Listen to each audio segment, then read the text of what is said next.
This video is a recording of a live event, about an hour and 15-minute webinar, and it's really packed with all sorts of energy healings and information and explorations into the fine abstract layers of creation. I hope you love it. If you do, please like and subscribe. Are we ready? Okay, it's 1 o'clock. So what we're going to do is I will give a little brief description of what is energy healing, and then we'll have 3 minutes of silence, and then we'll do a little prayer of gratitude, very short, and then we'll dive in. No, then we'll do a review of yesterday, just the salient points from yesterday, and then we'll go into today's session. And today's session, I will begin with questions, because yesterday I ended with questions and there were a lot of questions. So it's always my intention to address everybody's questions. And anyway, questions are cool, and they often provide a portal into deeper information, and often they kind of relate to everybody's experience, because we all have common experiences. So it's a nice way to go. All right, what's energy healing? Energy healing is using consciousness to affect matter.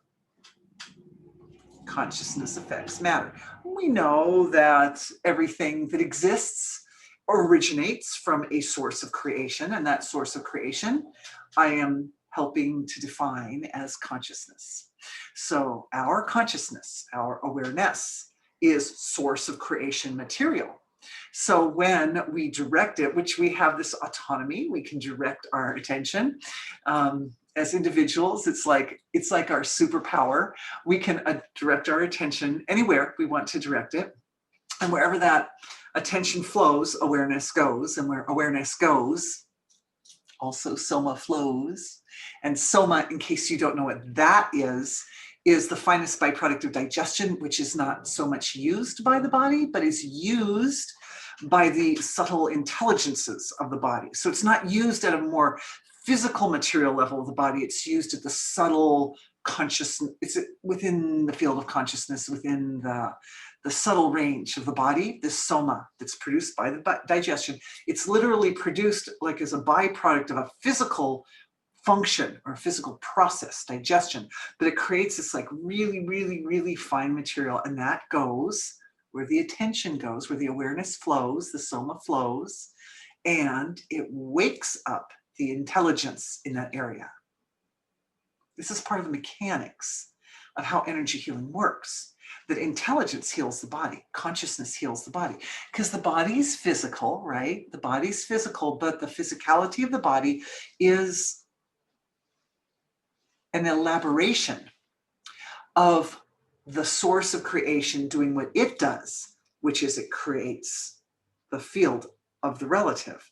So the source of creation is like folding in on its own nature, like that's folding. And the more it folds, the more dense material is produced in those folds. Like, so more folds means more dense material.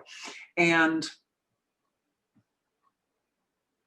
if something's gone off its mark at the material level, so there's like a symptom or a problem an illness or an unpleasantness in circumstances at the material level, this can be remedied by using consciousness, by focusing the consciousness or the awareness in to that area, and then allowing the waking up the laws of nature that reestablish wholeness or balance, because the source of creation is a field of wholeness. It contains all the resources and all the structures and all the knowledge of functions required to set everything back in order again. So we focus attention, the soma flows. The soma wakes up the intelligence. The intelligence, by its nature, is complete, it's resolved, and it brings those qualities of resolution and completion to that which is the suffering. Because the suffering is essentially a byproduct of it's like an expression of something that's not really sufficiently reflecting totality. It's not reflecting the source of creation well enough. And that's why it hurts. That was kind of an elaborate, sort of abstract description. Sometimes I make them a little easier to wrap the mind around. But anyway, you guys must be thinking in sophisticated and abstract terms today, because that's how it manifested today. It manifests, what comes out here is very much a byproduct of what's going on here with you guys. I do my best to just allow my own awareness to be seeped in the wholeness, the unmanifest source of creation. And then we let whatever needs to come out in the way that serves everybody's needs best. Okay, so on that note, let's go into our 3 minutes of silence. Why do we have 3 minutes of silence at the beginning of a webinar? Because that gives us a chance to directly experience, each one of us directly experience that deep, silent, unmanifest, eternal field of pure knowingness, pure amness, pure being, pure divinity, which is like, it's the foundation of what we know ourselves to be. So if you're not sure about how that works, don't mind. Just close the eyes and enjoy a little peace and quiet for a few minutes. If you're familiar and proficient, if you're an old hand at transcending, the mind transcending down into the source field of creation, then, do enjoy that. And after 3 minutes, I will ask you to open the eyes. We'll take about a minute to come out slowly, because the slower we come out of the silence, the more silence integrates. And of course, integration of that source material is what energy healing is all about. And then we'll do the prayer of gratitude and go into the review of yesterday and then today's session. Okay, let's close our eyes.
All right. Let's slowly open our eyes.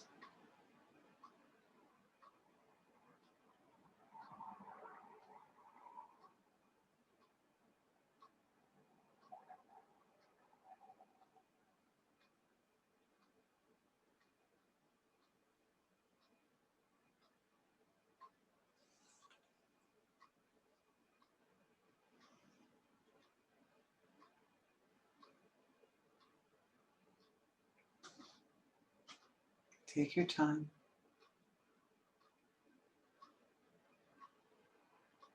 Coming out slowly supports the integration of being.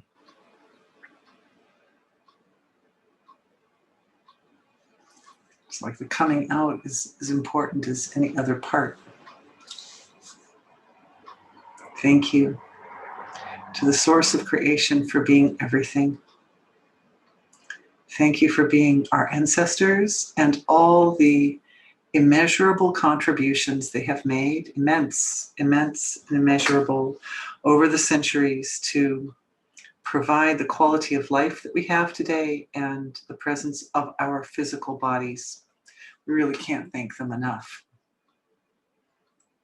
Thank you to the eternal tradition of wisdom for being the bridge between the unmanifest and the manifest, the spectrum of expression between the unmanifest and the manifest, which is a spectrum of knowingness. It is pure knowledge, pure wisdom. Thank you to all of you, and I am so grateful to be here. And I certainly hope that today's session will meet and exceed everyone's hopes and wishes for what we can accomplish.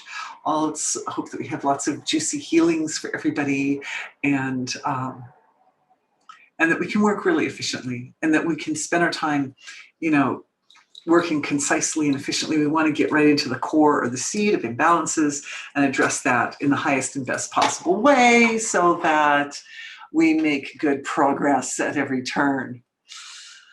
All right, thank you. All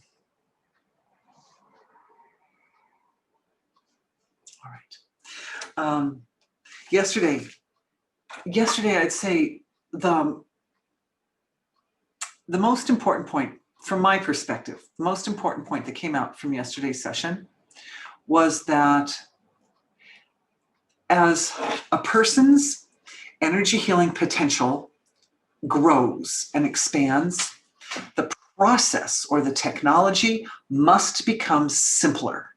This is so important. It's such an important point, because if we're going along the process of gaining greater facility and more knowledge and more powerful ability to use our consciousness to create changes in the environment,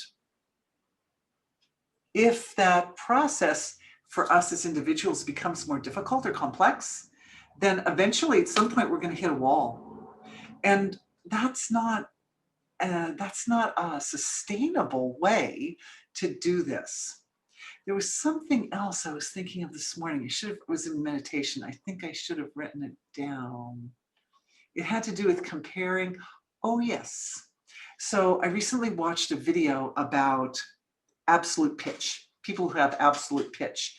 And it's interesting that as people grow older, musicians, like they're usually these people are professional musicians, right? And I have a kind of musical background, so why I would have an interest in such things. And what they find is that most people with absolute pitch, and absolute pitch means like spot on, like you can just pick a note out of the air and they can tell you what the note is, that kind of person. It's fairly rare, although it's much more common in languages, in countries where people speak tonal languages, like the Orient, where pitch is important, part of the language, you get it more common. But anyway, the point is that people lose this ability. The older they get, the more they're inclined to lose it. And reports from people who've lived with absolute pitch during their life and then lose it is that it feels as if the world almost goes dark. as if, I mean, most of us don't even have absolute pitch, so we don't even know what that's like, right? I have something more like relative pitch, um, but the fact that it's very, very commonly lost was interesting to me. And the reason it was interesting is my experience, and we can check in with David Buckland and some of the other folks that are like, you know, who go into these topics as their main deal, that the changes that occur in the senses of perception when you're doing energy healing are the opposite. They tend to refine over time. They become more acute over time. Instead of losing those, like losing the effects of spiritual evolution as you grow older, you actually, those effects become more powerful and they become more integrated and they become more solid. So I thought it was interesting because the whole absolute pitch thing is almost like some kind of superpower. Like you think, oh, well, people who have that, they must be like very evolved somehow, or you know, their sense of hearing must be very evolved. But because it's something that can be lost, that's very telling. It's very telling. Maybe a little bit like some people when they get older, they lose their eyesight or something like that. Maybe they have 20/20 vision when they're young and then it becomes less when they're older, something like that. Anyway, I think it's very interesting that the spiritual gifts don't do that. They go the opposite direction. So we're talking about growing your healing potential. So we're really talking about the types of gifts, the types of superpowers, if you will. Maybe that's too big of a word for them, but the types of capabilities that evolve with energy healing grow stronger. They grow more integrated with time. And it so happens, it's kind of like, maybe it's starting to make sense to me right now because I'm with you guys, because I'm with you, I love you guys. So your light shines and my light shines and then I see more. And that is that I know my dear paternal grandmother was quite deaf and blind and lost sense of touch when she eventually passed on. And my take was that this loss of the gross senses of perception, we're going to call them gross, but I mean like material senses of perception, actually created a context for her to evolve more of her inner perception. So maybe that's why it works that way. That the spiritual evolution that we gain, the cosmic development is not lost over time, especially if it comes in and it's very solid. But there could be other people out there who are a little more expert than I am, who may have some, there could be edge cases or we're not sure. But anyway, I just thought I'd bring that up because it kind of ties into this idea that the personal experience of energy healing eases as we go along. The other thing that eases is as a person exercises or practices energy healing, life does get better. And this ties into another principle that I really wanted to share with you guys. And that is that the human body was designed to be resilient. We're constantly balancing our priorities, risk versus reward, right? Like if I do this thing, like say, as an example, if I stay up past my bedtime, which I know the risk is that that's going to make me tired tomorrow, right? But say I stay up past my bedtime in order to do something that's really meaningful to me. You know, maybe I'm working on some artistic project or, you know, something I'm engaged in that I'm in the flow and I'm really going, and there the bedtime comes along. It's like, no, I just really, really, really need to keep going with this thing, something like that. And I know, and like there's a risk versus reward thing, and that one has to calculate, you know, well, how much of a risk is it to stay up late, maybe just this one night, as long as I don't make a habit out of it or something. You know, maybe the risk is small compared to the value of the reward. Like, if I stayed up to complete a painting, then I have the painting for the rest of my life. And then resiliently, I go to bed early some nights and I catch up catch back up on the sleep, and then I have the painting and I feel caught up on my sleep. So we're constantly kind of calculating and guessing how much we can push the physical body, how far we can push the physical body for the sake of certain rewards, and the body will still be able to bounce back to a state of health. So a lot of the healing yesterday was to reset that central point of where do we place that risk versus reward, like where's the balance point between those two? And if we can set the balance a little bit closer to the idea of not doing things that are damaging or difficult or hard on the body, and to reduce the sense of the reward. The rewards, I would say rewards for the sake of the relative, right? Because mostly everything that happens at the material level of creation changes. So, and it's happened, gosh, I've done it. You know, when I was younger, especially stay up very late working, I was working very hard from about the age of 20. From about the age of 20, work was my life. And so I would stay up till midnight, like decorating a cake that 24 hours later was consumed and nobody even really remembered what it looked like, or the level of detail and perfection that I put into like every flower or whatever. I was the only one who probably noticed that. And I sacrificed my sleep for it. Luckily not every night.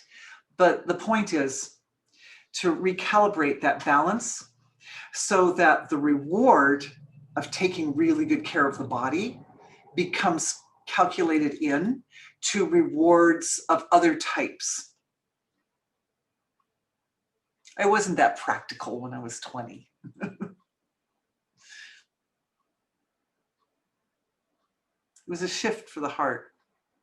And of course, I encourage everyone who's here today, who didn't see yesterday's session, that everyone will get the recordings. And so you can go back and check. And I think that the theme of that healing kind of ran through the whole of yesterday's session, so that there were like periods where the transformation, the consciousness was shifting at the deep level, and then some integrative period, and then more consciousness shifting, and then some integrative period like that.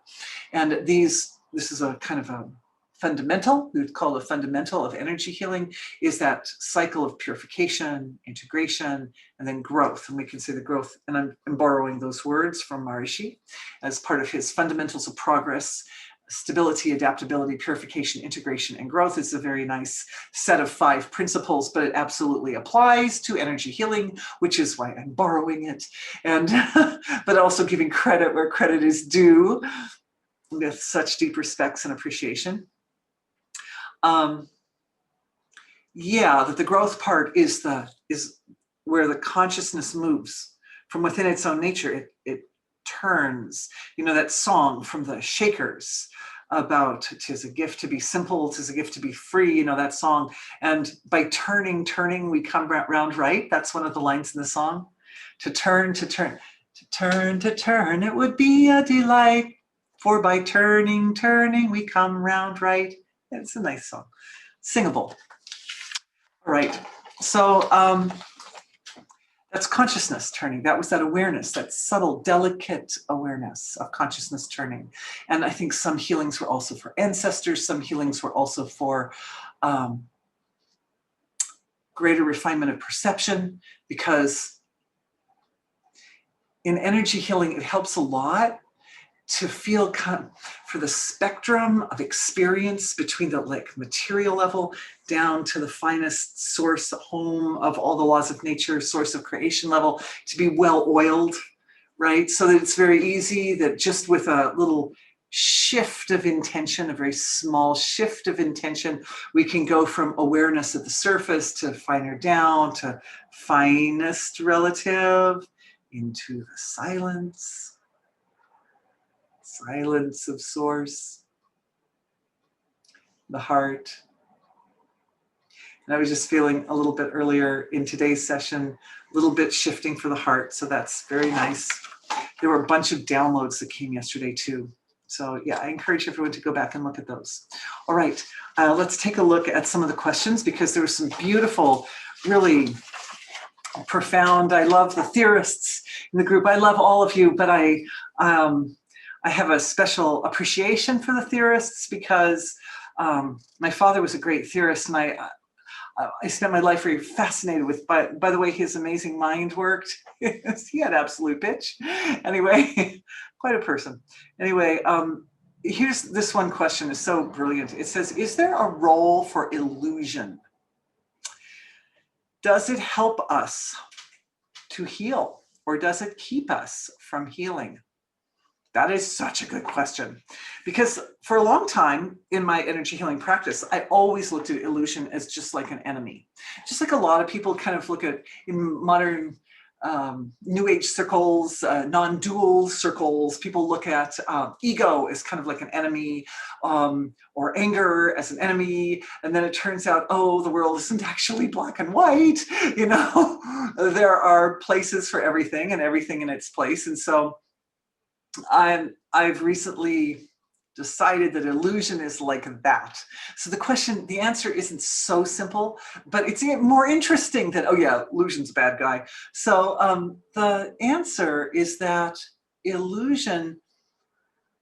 all forms of illusion, so like misconceptions and miscommunications and hypnosis and false beliefs, false concepts, all these are kind of like forms of illusions. All of them come back to one thing. They come back, and we covered this a little bit yesterday too, they come back to the wholeness. One wholeness of creation must go through a process of breaking apart into many in order to produce the diversity of our reality. So one appears as many. One appears as many. And when it appears as many, this appearance is essentially illusory, because the one never really stops being the one. And it so integrates with the many, with its form that it creates, that the one is found in every point of creation, at every point of the many. The one is found. So this is why we call the perception of the universe as being only diverse as illusion. It is diverse at the relative level, but it is not only diverse, it is also still one wholeness. It's a very interesting thing how it works. And the energy healing process is a process of bringing back, like remembering, bringing back the experience of the one into the many. So from the point of the many, from the point of some part of the body that hurts, or from the point of some aspect of your finances that feel lacking or empty somehow, we bring fullness back, right? You can reestablish totality, wholeness, completion, resolution in those places that are feeling a little empty or incomplete. And that is done first on the level of consciousness. And once it happens on the level of consciousness, then the material level of creation follows. And the material level of creation is constantly restructuring and reforming itself. So as it follows the blueprint or the pattern set down by consciousness. So we look at the symptom on the surface, right? Something hurts, or there's an illness, or there's something in a relationship or finances or whatever. And we look at the symptom, and then we allow the awareness to go to experience it at a finer level, at a more delicate level, until we get down to the seed of what's causing that symptom. What is the basic function that's causing it? Is it fear? You know, is it fear of making a mistake? I don't want to try something new because I'm afraid I will mess up, or, you know, or is it this underlying feeling of, well, actually, I am inherently separate from the wholeness of creation.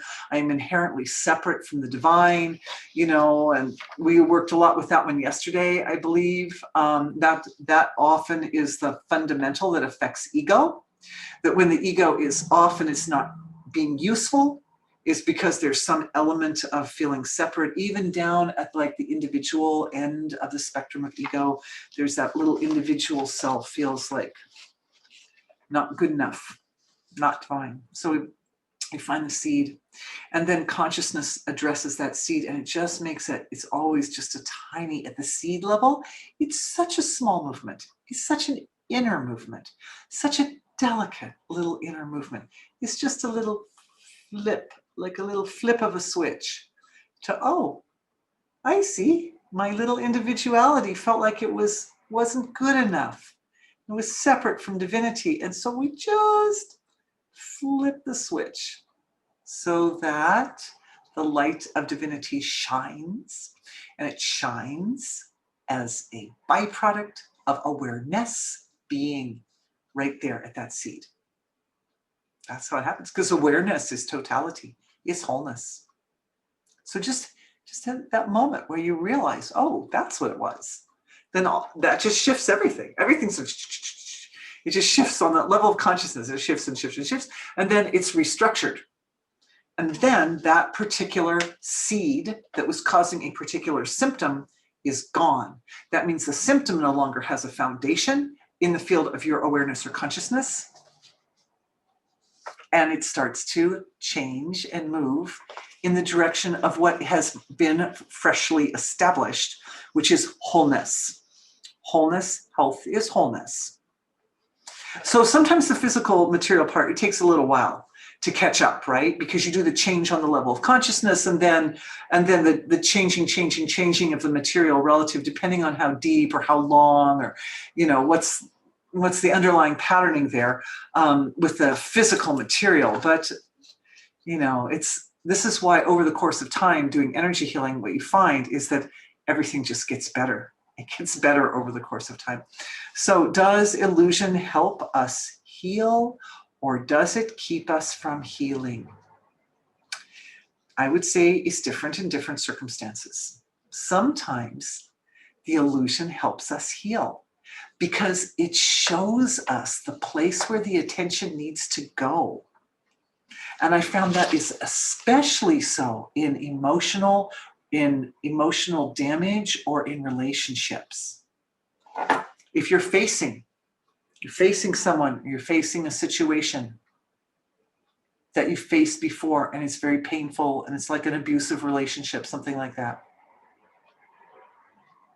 there'll come a point when a person is little, if they have abusive childhood, it's very difficult for a child to separate themselves from their parents. The parents are not seen as fallible individuals to a child. Child does not see the parent as a fallible individual. Only when they become preteens and teenagers do they start to see their parents as fallible. But when they're little, the parents are essentially forces of nature that create a structure around that child that shape the child's development. There's a lot of kind of innate respect for adults. Adults are not seen in the same category as other little kids, for example, right? Kids can be sort of ruthless with each other, very difficult with each other, but adults, you know, it's a different story with adults. And then there comes that point where the fallibility is seen. And then the reaction is, and we're going back and we're healing for anybody who's got this situation, just by the way, that includes for you as an individual, and that also includes for ancestors. The fallibility is seen, but the patterning of how does a person deal with a stressful situation is still at that point adopted from watching or from the patterning that they've learned from the adults. It's only at the point where that negativity is witnessed, where the individual, where the challenge, the illusion that you are being hurt because, and it's your fault. The illusion is seen for what it is, and it is carried, it's the awareness follows back to the source of the problem, which is here. Even if somebody's behavior, you can point a finger and say, that person's behavior is out of line. You can do that sometimes, but that doesn't change the fact that you are in the right time and the right place to be the recipient of that bad behavior, right? So that means there's something here. So we look to here. And then when we see that thing, and it's often mirrored, there's a kind of a mirror, even if your behavior doesn't mirror, like you know better, right? You see somebody's behavior, you think that person's behavior is out of line. I shan't do that. But then you look here and it's like, ooh, but that hurt, the hurt is here. Then when you see the hurt, the awareness coming into that seed, it reveals it. It reveals it as illusion. But if it weren't for the situation on the surface, if it weren't for the unreasonable, outrageous, outlandish, because sometimes it's like that, the more outlandish the experience is on the surface, the deeper the revealing that we find here in our own hearts. The more outrageous the illusion is on the surface, the more deep the revealing in the heart. And then when we see what's going on in our own heart, oh, my heart was like echoing that. It was mirroring it.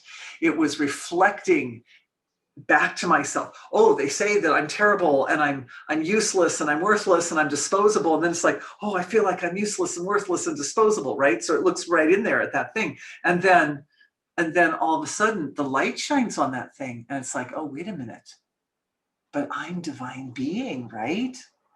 Oh, the illusion has been useful. It has shown what needed to be seen.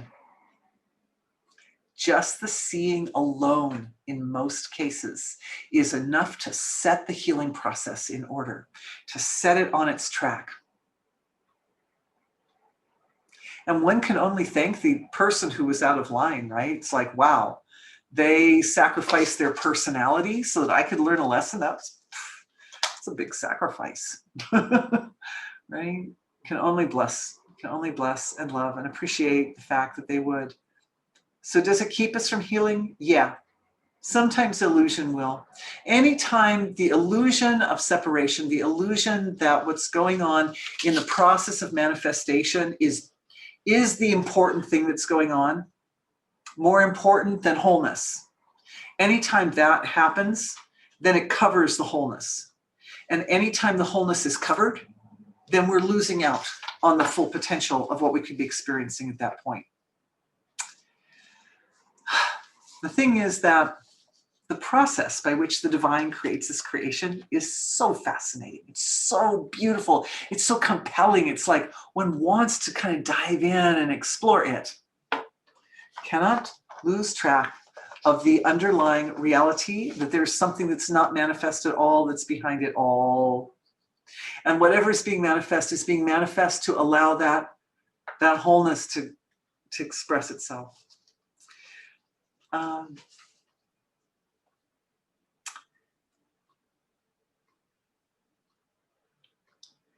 asking, can we do a healing for everybody for that? And the answer is yes. So what we're doing is, all we're doing, this is very simple. All that's happening is we're just checking in with everybody, and like everybody's got a different point along that spectrum of manifestation where they tend to lose track of the wholeness. We all have different points, and sometimes it's like different organs or different systems or different parts of the body, different levels of the body, maybe the cellular level or the subcellular level or the tissue level or wherever it is. But wherever that point is, the key point, the main point, the primary point, that's the point that we're addressing. And now I'm seeing it's all kind of like falling, it's like collapsing back to the causal level of the physiology. Yesterday I threw the chart up there, which I'm not going to take my time to do now, but the causal being the deepest material level, the finest manifest level, just that's that manifestation just across the doorway from unmanifest wholeness. So just there, that deepest.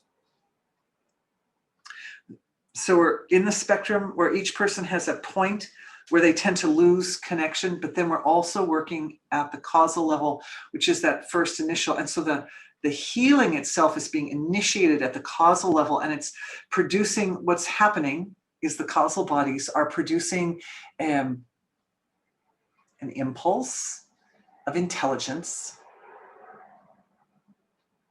Some people's physiologies are producing multiple impulses of intelligence, like a sequence of impulses.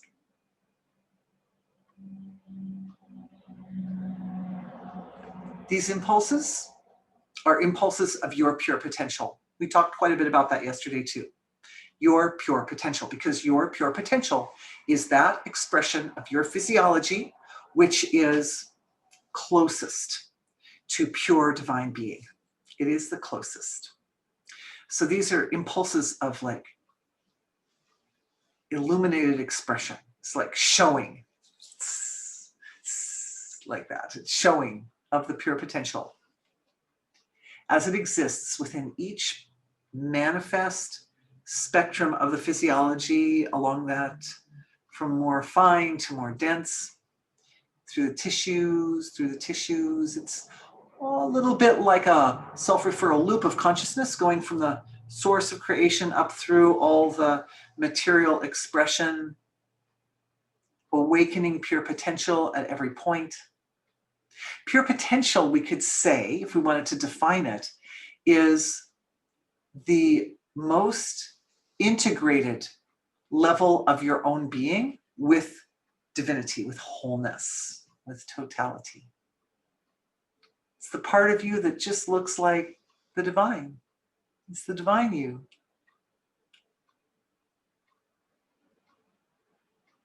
Hearts, the heart centers are getting it.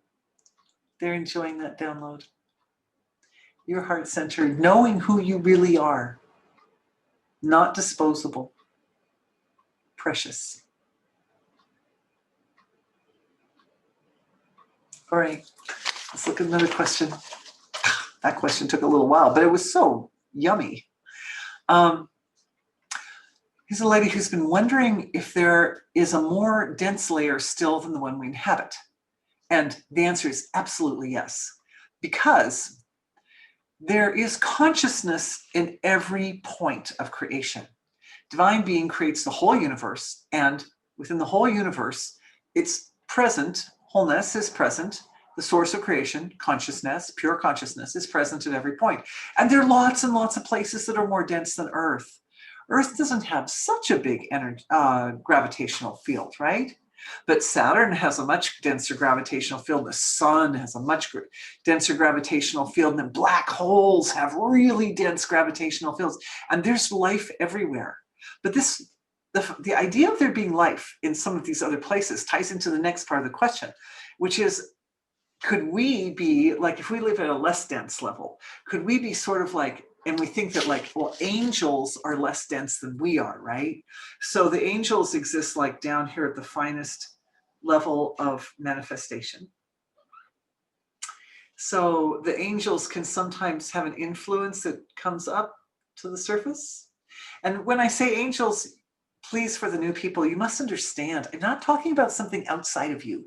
I'm not talking about some authoritative expert out there, some authoritative expert on all things heavenly that you don't have access to or that you don't know about. No. Our physical body is like a point, it's like a sensitive antenna that's been placed in the material level of creation by the divine, and all the pathway from the sensitive antenna back to the original mechanism, all that is you, including the angels. So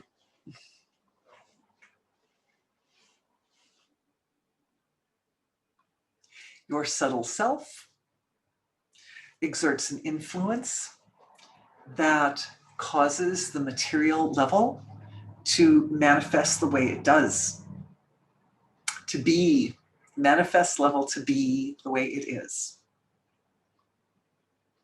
And yes, there are denser levels of creation. And for those denser forms of life, we are also part of their reality. They are also part of our reality.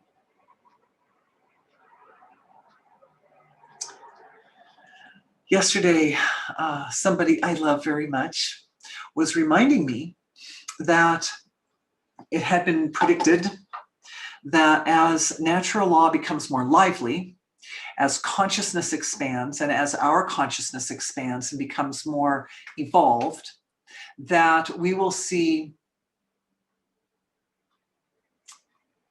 more places in this level of creation, in our reality, that overlap with the subtler levels and the denser levels. And so like mythical creatures will start to become more likely to be seen, lively and likely to be seen.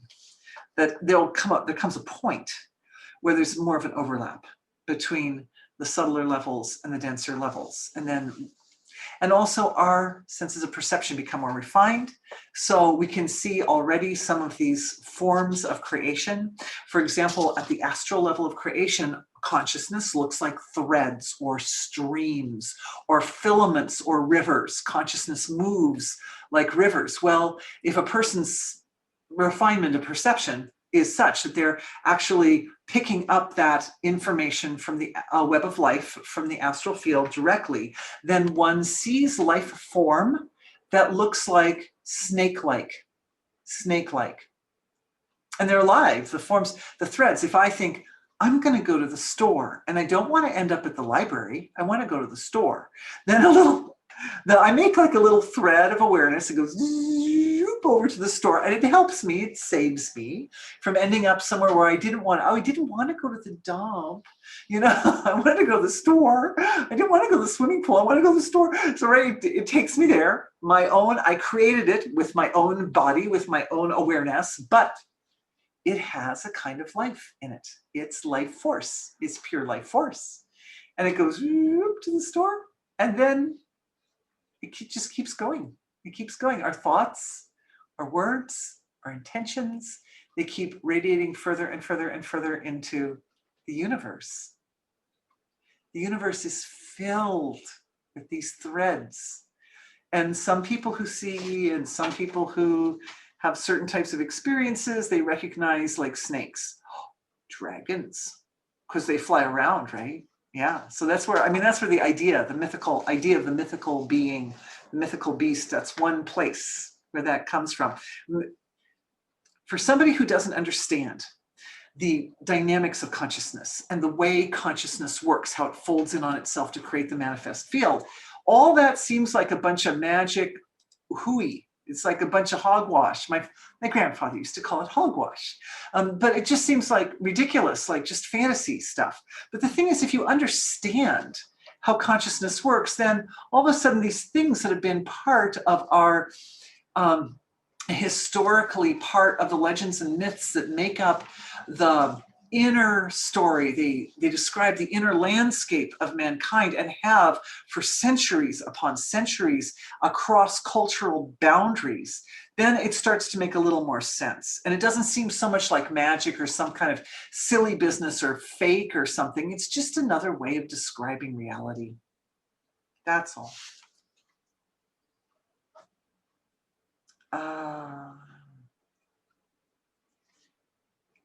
You said once you healed an angel. Yes, I have worked with angelic forms quite a bit, actually. So can there be dysfunction in beings at every level? Yeah, because at any level of the manifest field, until you hit the absolute, like here we can kind of pretend like my picture behind me is like, well, don't count that. But anyway, that's a lifeguard station right there. But anyway, if you think of this part here as the silent source of creation, and then the whole sky area is where the manifestation is happening.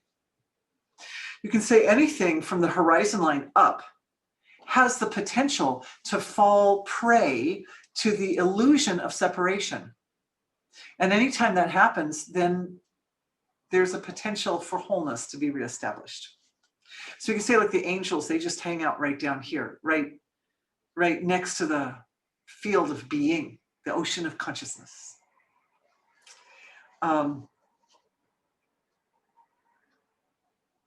So she's wondering if the less dense beings, if it's true that there are such things as less dense beings, which there absolutely are at the same level of consciousness as us.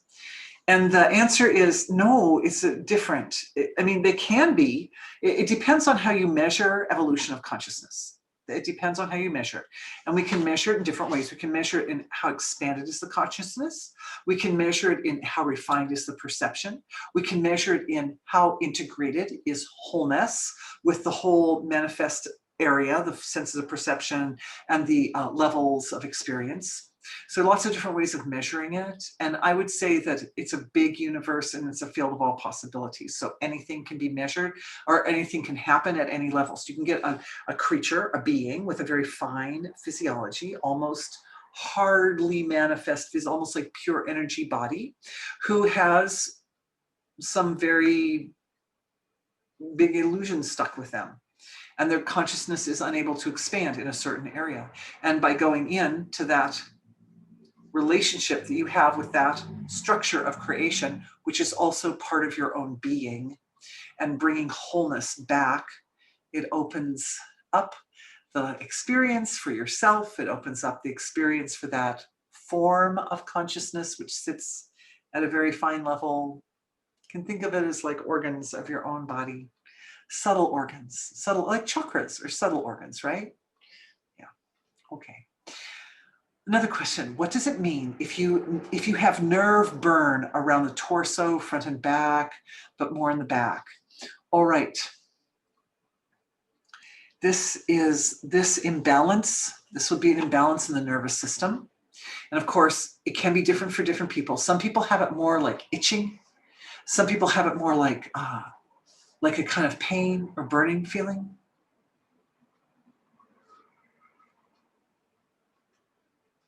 In the nervous system, and of course it's going to be a little different with everybody. But the first thing is that it tends to be an imbalance of air and space element in the body. And that tends to be worse right at the end of winter, beginning of spring, because winter is a time when air and space element dominate, right? It's windy, it's cold, it's like, right? In the summertime, the fire element more dominates. The summer and fall. And in the, I'm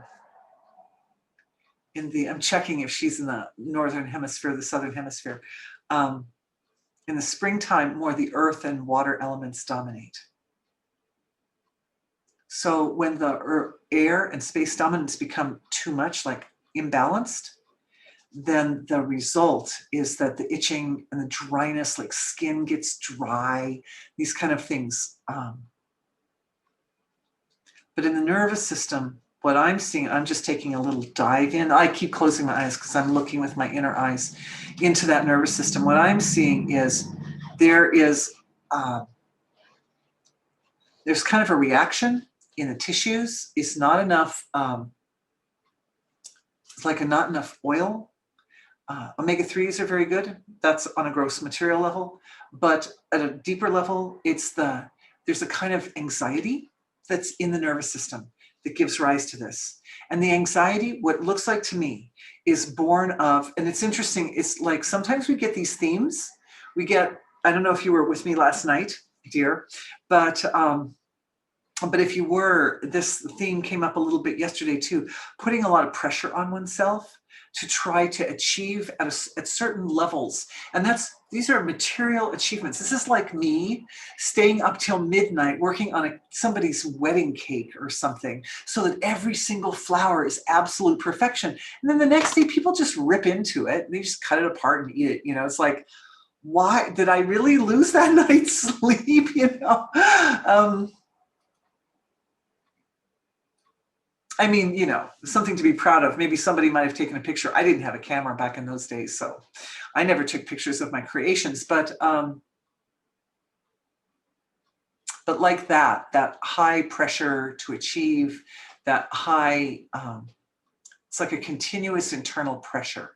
That's what it looks like to me. And it could be related to your job. And I'm just intuiting here a little bit, but it looks like it could be related to your job and some tendency to feel under pressure by others and feel as if the pressure is coming from the outside. So it's not even something that you're so much invested in.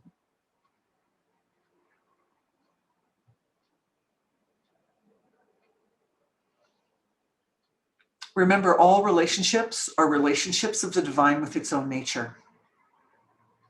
So if you're dealing with relationships with people who have high expectations on you or judgments or something, what it comes down to is, how do you handle yourself through that experience?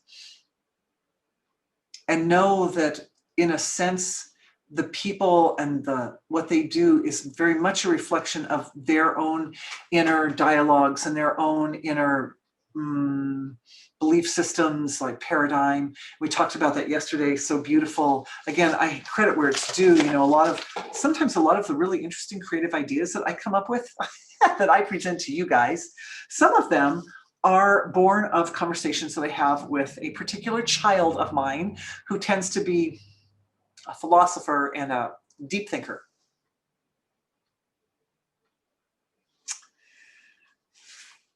All right. Can you remove walls from the heart so that I can feel lighter and feel the energy? The walls, first of all, I can't like magically do something on you. I don't do something on you, to you. We do with ourselves, and everything we do, every thought we think, every idea we have. Oh, and that goes back to the child, is that his point was that the paradigm is responsible for the thoughts we think, the ideas we have, the actions we take, the words we speak. And all these things that we produce, words and thoughts and actions, they touch us, they change us, they affect us. So when a person changes their paradigm, they change everything about the way they self-interact. It's so important because energy healing is about self-interaction, essentially. Essentially, it's about upgrading and growing your ability to self-interact in a way that really produces results that fuel a life worth living, that make life meaningful, that enhance and optimize quality of life, so that every moment, the Vedic saying, the mind, body, and senses are filled with bliss. That's where we're aiming. We're aiming there. And it's the bliss of the divine. It's not like, it's like, oh, bliss. It's like real deep-seated energy of force of nature that's evolving. And it's just like, you know, it's life force, you know, beautiful, delicious, luscious, wonderful. So, okay, heart walls.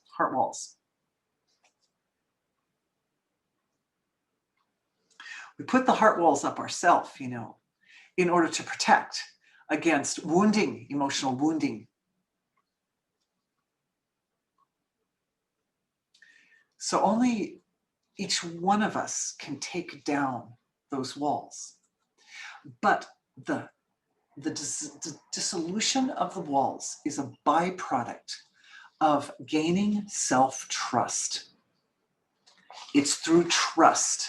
When the heart trusts, it lets down the walls.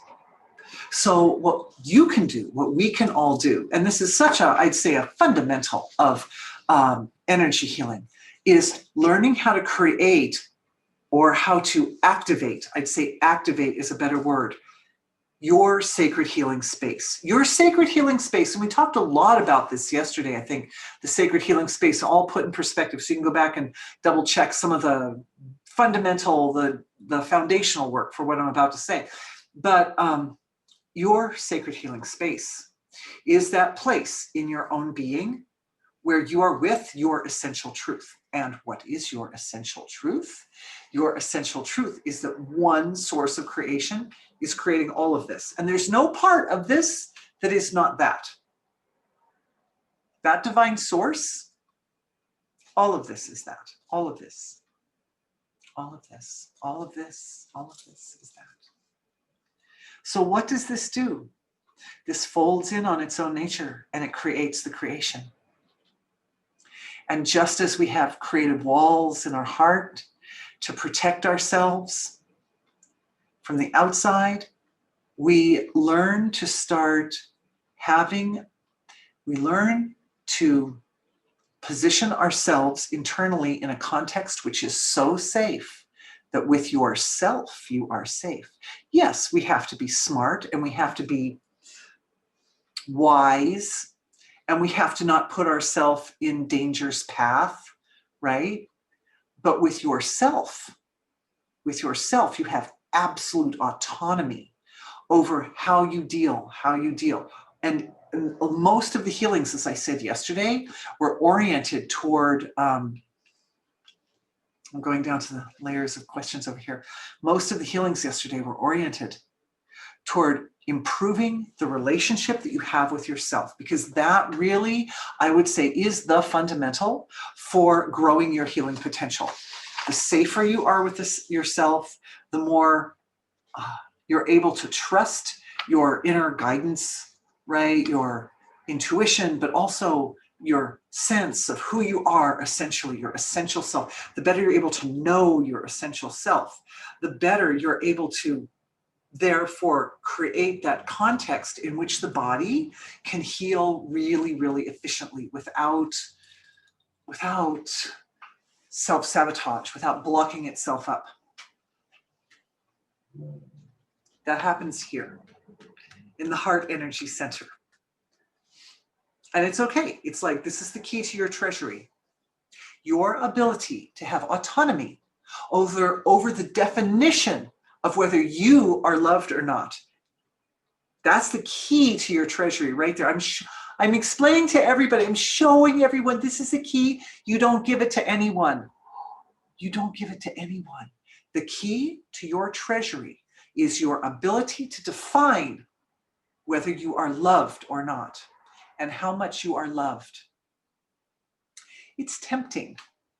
If one goes into a romantic relationship to want to give that key to the other person. Oh, you're my sweetheart. Here, you hold my key. You tell me if I'm lovable or not. You tell me if I'm worth it or not. Well, that's a really big responsibility to give to another person. And the other thing is, because they're not you, there will always be situations and circumstances where they don't really know what you need and what you want. No matter how kind they are, no matter how well-intentioned, no matter how smart, there will always be these points where they'll fall short. And then you'll feel betrayed. So we need to bring back your personal power and your autonomy from those points. Some of you who are in the remote healing sessions with me, we did this one. I think it was Friday or Monday. Maybe it's one of the reports that hasn't gone out yet. But it doesn't hurt to reiterate it here because it's so important. We go back with our awareness through time, through the history of the soul, to every point and every place where you gave away that key, where you gave away your power. The power to define your status in the eyes of the divine, which is what you are. In other words, your ability to define the status of the divine, which is you, in the context of the wholeness of creation, which is also the divine. That power, keep that in your treasury. Keep it close. It stays here. It has an energy signature. The energy signature of that ability is held right here. It's held.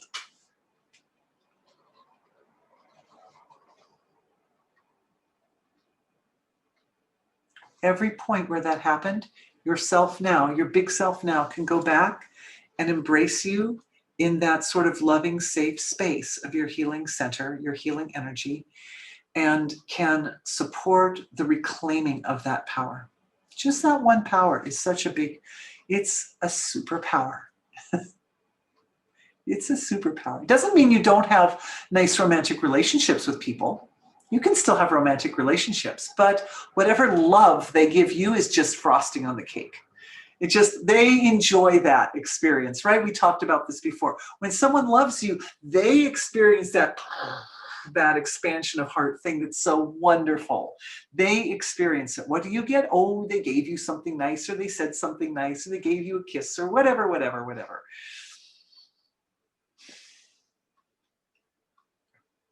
All right. Very tender, very beautiful. Did I catch all the other questions from last night? So I see we've also got a few more up here. And how are we doing for time? I'm still running a little behind. This lady has fractures in her spine, L3 and C3. Anytime a bone breaks, this is an indication that the trajectory or the direction that life has been taking was a little bit off of the mark of where it should be for your highest evolution.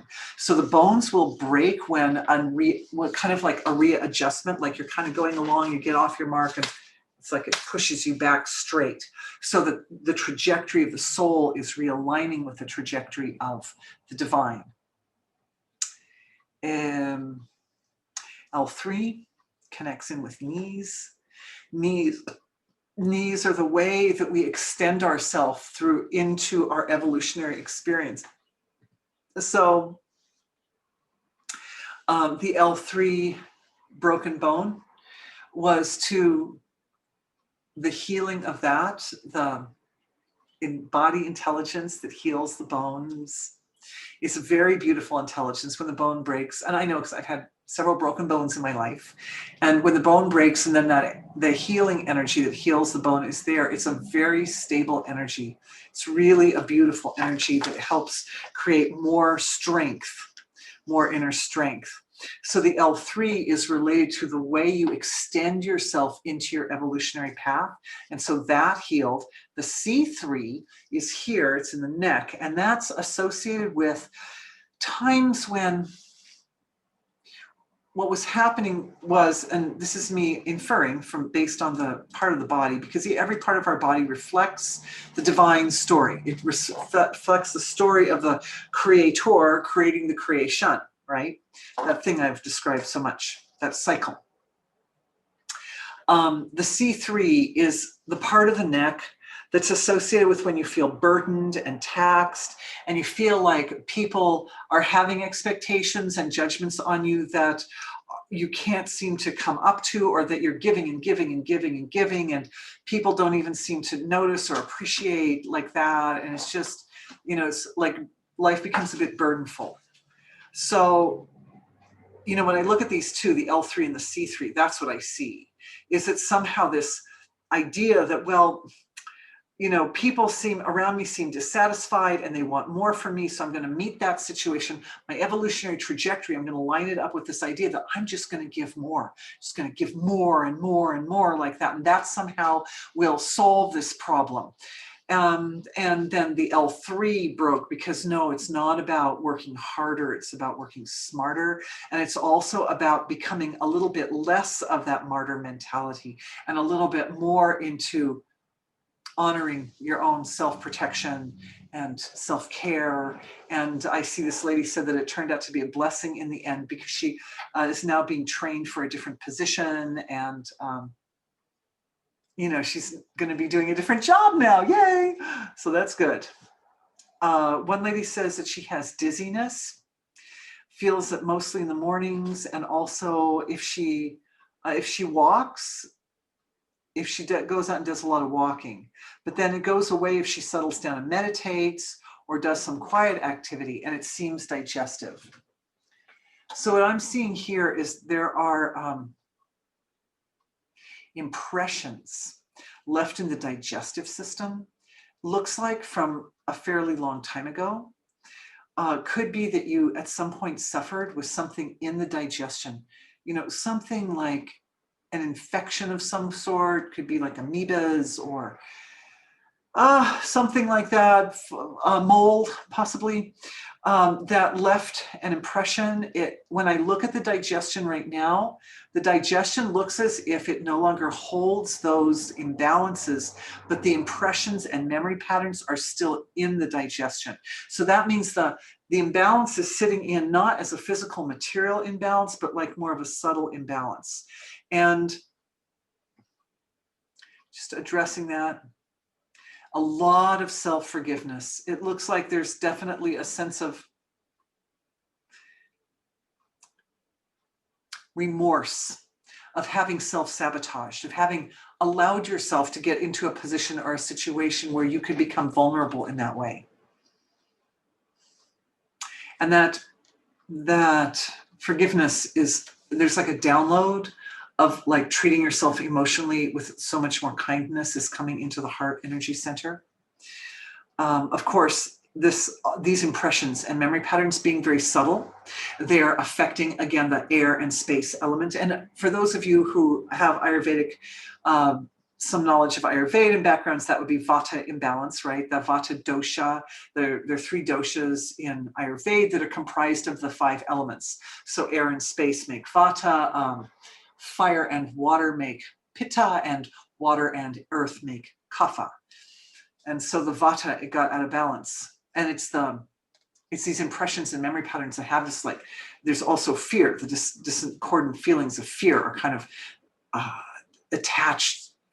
They're attached on with those impressions and memory patterns. So as the impressions and memory patterns dissolve out of the body, just by putting attention, we find them, we go to the seed or the source, because we only have a few minutes. So we have to be very efficient. And we go to the seed or the source, those impressions and memory patterns. And then the other little legs, like there's karma.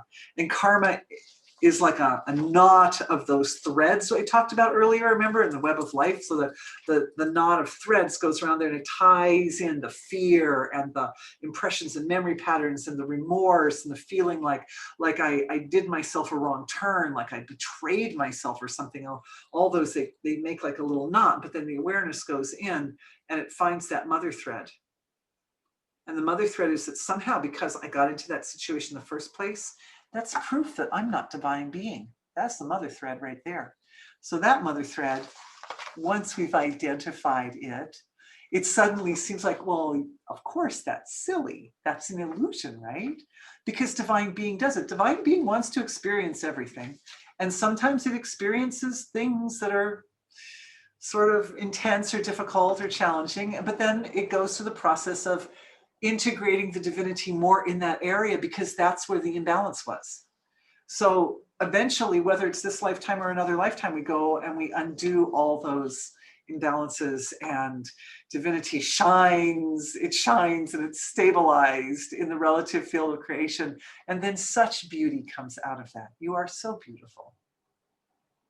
Thanks for the question. Cool question. Okay, I've got 2 more questions down here, and I've got questions up here. Where's the replay from yesterday, please? Right now, the replay is on YouTube, but it's unlisted. And after today's session, this session and yesterday's session will be given to everybody. We'll send in an email with links. They are private links, but you are most welcome to share them with anybody you like. So they're private for now. You know, at some point, we'll probably upload some clips from these videos for the general public. And at some point or another, we used to, about every 6 months, we would upload the webinars from 6 months prior, but now we have so much material online that we don't do that. So a lot of the webinars are just sitting as private links at this point. And at some point or another, we try to upload it one every now and then. Yeah, we just recently uploaded one on was it the etheric body, something like that? Okay, hello from Georgia. Georgia, I am assuming that's the state of Georgia, not the country of Georgia. Oh, look, people are waving to you from California. I experienced a stroke that affected right side of the body. At times I have extreme amounts of heat. Is there something I can do to alleviate this? Strokes come to quiet down parts of the brain that have been overworked. Essentially, it's like it's like we tend, and it's very, very common for strokes to affect the right side of the body, because that's the side that's it's sort of like the dominant outward side, you know, in our society, where we're measuring our success based on relative material achievements.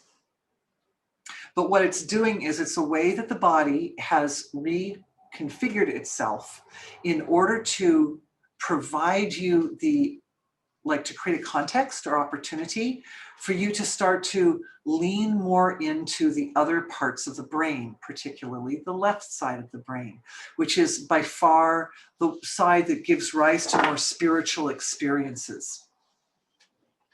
As you lean in to those more spiritual experiences, the right side will heal. The left and right sides can heal each other. They can look at each other like reflections in a mirror. They reflect across the corpus callosum, and they see each other and they see themselves, because the right side looks a lot like the left side and the left side looks a lot like the right side. So they're able to reflect back and forth each other's reality to help upgrade the wiring. The left side of your brain can heal the right side of your brain.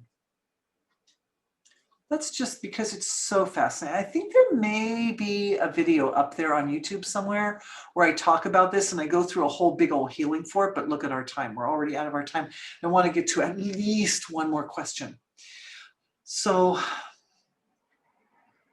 just take a moment, close the eyes, put awareness on the brain, on the two halves, the two hemispheres of the brain, and allow the two hemispheres of the brain to look at each other.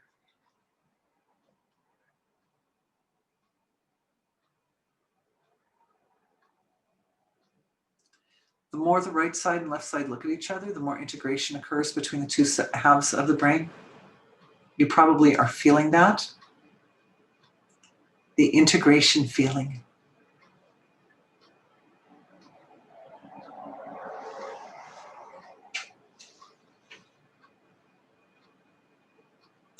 As the two hemispheres of the brain look at each other, what happens is there's an activation of the cord of light. That it's a sacred cord that runs from the crown of the head down through the body and all the way down into the core of Mother Earth. And it's helping to create also a kind of integration across the right and left sides of the body.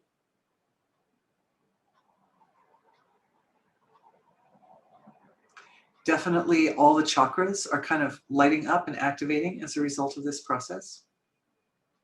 I'm just calling what I'm seeing, guys. Gratitude. Gratitude. Reverence, reverent love. The reflection is there and reverent love is also there. And it's the reverent love that activates the flow of healing energy. So the exercise for this particular lady and anybody else you know who may have had a stroke is that you have the two sides of the brain look at each other. This side puts the attention on that side puts the attention on that side, and then allow reverent love to flow between them, because it is the love that initiates the healing process. And you can do this, I recommend, at night when you're falling asleep, because that's when you can do such powerful energy healing for yourself. You can go on for hours if you want. None of these energy healing practices will hurt you. They are all self-created consciousness folding back on its own nature. They only benefit. And you'll see, those were just the things I saw as the exercise was happening for a few seconds. But if you go on and do that for a while, all kinds of magical, amazing, wonderful, incredible things will happen. Oh, my dearest ones, so many more questions coming in. I love you all. I want to answer everybody's question, but I can't. So I'm just going to answer one more, even though we're at 2:18. We're a little bit over 2:19. I know that as awareness grows, we still experience human karma issues such as deep grief, loss of a child, any special things to help the pain of a broken heart, mother's heart. Even as we understand the oneness of all the truth, all to be the truth. I do put my hands on the heart, good, to aid healing. Thank you so much So much for that much love.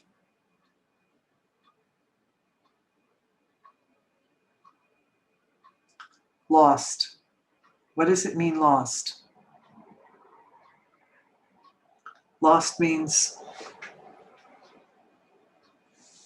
no longer existing at all. Nothing is completely lost. Now, I want the lady who asked this question to know that I really appreciate her question, because I have,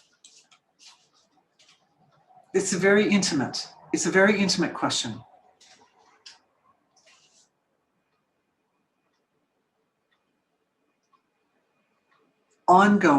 It's an ongoing inquiry for myself in the field of energy healing, because I found out the other day, I happened to Google somebody that I knew in high school that I really liked so much, such a good friend, to find out that that person was no longer living. And the circumstances of their death were the same as this, because I know the person who asked this question. The circumstances of their death were the same as for the loss that this mother is experiencing. And as soon as I found out, and it had been years since this person had passed on in like 1997, and like I just discovered like within the last few months that they had passed on. And immediately they were here. They were just here. And I found myself working with this person quite a lot, and with such deep reverence for their experience and such deep appreciation for the fact that we have energy healing, that we as human beings living in human bodies, we have, and if I'd gone a little bit more into the angel question that came up earlier, I think that would help illuminate, but perhaps I'll do another video on that. But the point is that we have access to a range of resources as human beings in physical bodies, that those who do not have physical bodies do not have access to the same range of resources. Why? Because we're physical material and they don't have access to the physical material, right? If a person's no longer in the physical body, then they're just more, they're here. They've got, if we imagine this is our spectrum of density, right? The physical's up here. So as humans, we're all up in this whole area. Whereas those who are not in the physical body, they're just experiencing this much. They're just like, here's the ocean of being and they're the clouds. And that's me. That's where I am. I'm just down here at the ocean of being in the clouds. When we shine the light of our awareness from here, from the material level of creation, wherever our awareness goes, the soma flows. And where the soma flows, it wakes up the laws of nature that help the healing process. This is why, you guys, often when a person passes out of their body, they find it's a little harder to evolve than it was to evolve in a human body. You might wonder, why would anyone bother if heaven is nice? Why would anyone bother to take a human body and to come here to this material world? There's so much darkness, there's so much yucky stuff. I mean, really, right? We need only look as far as the news to find all kinds of nasty business going down at this human level of creation. Why would one bother? Why would one ever go out of that level of comfort to get to this level? The answer is so much evolution at this level. The answer is engaging, stepping into a dynamic relationship with the divine, where our physical bodies are producing something that divinity needs, that the creator needs, that the creation needs. It created this level because it needs this level. So I discovered through this particular experience I was having, and again, we can kind of relate to like doing energy healing for angels or doing energy healing for people that aren't in the body. Something we can produce. There's something we can provide from the context of being in the human body that really helps. It really helps change the condition and the context in which their experience is rooted. and it helps their evolution. And of course, any love that you give into that relationship is immediately experienced as an environmental feature of their world. So those of you who have loved ones who've passed away, when you send your love, their world gets a little brighter. A ray of sunshine comes in the window.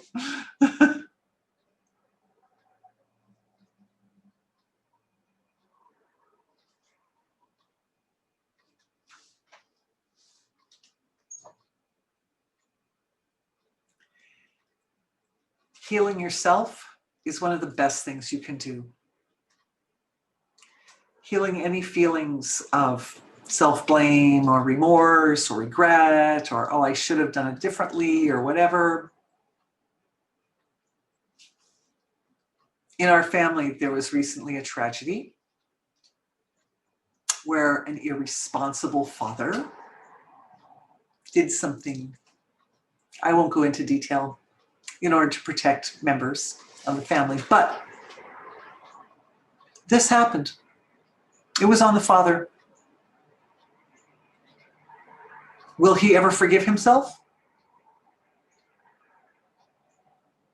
He needs to. Because if somebody dies, they die because their death is in the hands of God. That's the divine doing it. Divine doing it. Divine doing it. So it's meant to be that way. If it was meant to be a different way, it would have been a different way. It doesn't, you don't miss a person any less in a sense, but the relationship also doesn't stop. And I think that's the important point, is that there's so much good you can do. And there's so much that relationship can continue to evolve through your evolution, through your healing. That relationship heals and that person heals. Due to the family event, I've been doing healings all week. I think the event occurred at the end of February, something like that, Tom. I think it was the end of February.